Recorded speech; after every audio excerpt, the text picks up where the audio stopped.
चलिए अब जो है हम द्विघात समीकरण शुरू करते हैं।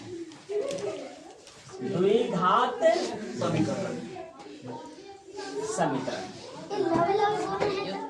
ये द्विघात समीकरण क्या है? द्विघात समीकरण का मतलब होता है वो ऐसा समीकरण जिसका द्वि माने दो घात हो, नहीं जिसका घात कितना हो? दो।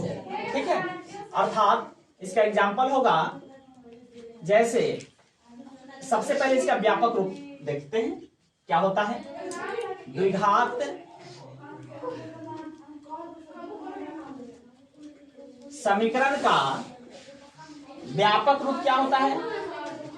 व्यापक रूप ax² plus bx plus c, और चूंकि समीकरण है इसलिए बराबर 0। ठीक है, द्विघात समीकरण का व्यापक रूप कितना होता है? x² plus bx plus c बराबर 0 होता है। ठीक है, होता है। अब इसका जो होता है द्विघात समीकरण का विविक्त कर, इसी को हम लोग विवेचक भी कहते हैं।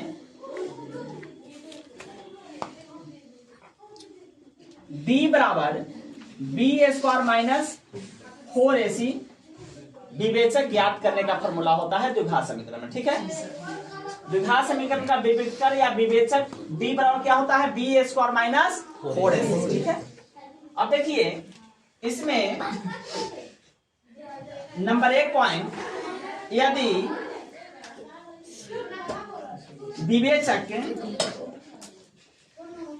b का जो वैल्यू है b बराबर b² माइनस 4ac यदि ग्रेटर हो 0 से, अर्थात 0 से बड़ा हो, d का वैल्यू 0 से बड़ा हो तो मूल्य कैसा होगा? वास्तविक एवं असमान। कैसे होंगे मूल्य? वास्तविक एवं असमान होंगे। और इस कंडीशन में मूल्य ज्ञात करने का फॉर्मूला क्या होता है? मूल्य निकालने का, मूल्य ज्ञात करने का जो सूत्र होगा वो होगा minus b plus minus root d by 2a, जहां d का वैल्यू कितना होगा? d बराबर होगा b² माइनस 4ac। ठीक है, अब शर्त नंबर 2 क्या है? यदि आपको d बराबर आ जाए 0, d बराबर 0 अर्थात b² माइनस 4ac बराबर आ जाए 0, तो इस कंडीशन में मूल कैसा होगा?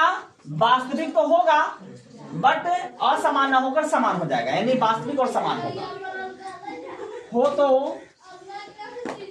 मूल वास्तविक एवं समान होंगे तथा मूल ज्ञात करने का जो सूत्र होगा, सूत्र जो होगा वो होगा minus b by 2a comma minus b by 2a, दोनों समान होगा इसलिए कि मूल दो मूल होंगे और दोनों वास्तविक और समान होंगे, इसलिए दोनों समान होंगे। ठीक है, इसके लिए तीसरा जो शर्त है, यदि आपको d का जो मान है वो 0 से कम आ जाए, d का मान 0 से कम आ जाए अर्थात निगेटिव माना जाए, ऋणात्मक माना जाए, तो मूल कैसा होगा? वास्तविक नहीं होंगे। और तब जो है इस कंडीशन में वास्तविक मान हम ज्ञात नहीं कर सकते, यानी हल संभव नहीं होगा। तब मूल ज्ञात करना संभव नहीं होगा जान लीजिए द्विघात समीकरण का ये तीनों ही शर्त वेरी वेरी इंपॉर्टेंट है एग्जाम के लिए भी, और ये सारा याद नहीं होगा तो सवाल भी नहीं बनेगा, कल सवाल बनेगा। ठीक है।